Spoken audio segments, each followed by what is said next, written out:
Welcome to Talk Time. My guest today is the chairman of the S.Tipra Motha and Royal Scion, Mr. Pradyut Debbarman.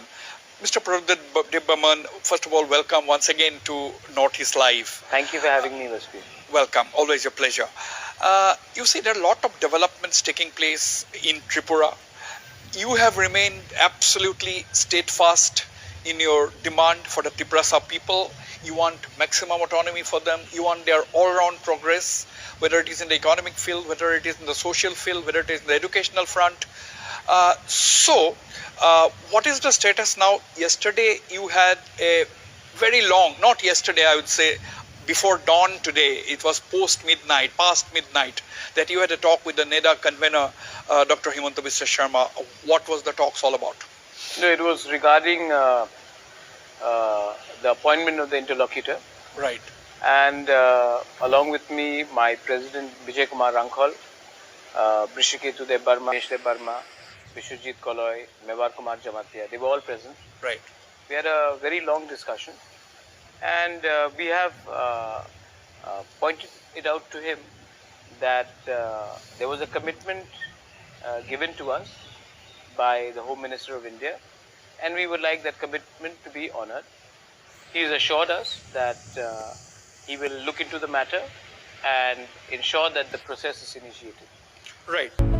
Guwahatiwo kok salaimani yagulo notice news by interview asukha boy interview asuk pruno bosrai srai Saka ani dabino marani nangnai tumuno datikuk ani dabino Mayakhe mungsasuk ma khasinai hini bhawan sogoi bini sapotarok bai kok salaikeno bini sapotarok bono nasingoi hatai kotor thangai tongikha bini khupangtei tamong khono nei ke yagulo bobagra tamni Saka bini kok salaimani. Along with my party president, former minister Mewar Jamatia, leader of the opposition Animesh, and Brishiketu Vishwajit Koloy, and we had extensive talks. And the Home Minister had spoken to the NEDA convener. He also called me up, and they have assured that there are certain technical processes which have to be put in process, and they have assured us that the process of appointing an interlocutor will be done very soon.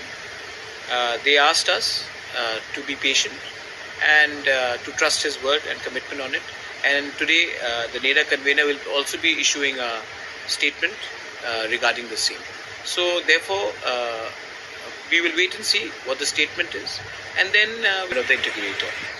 Having said that, many questions have come up also whether we will be in the government along with them, or we will be in the opposition.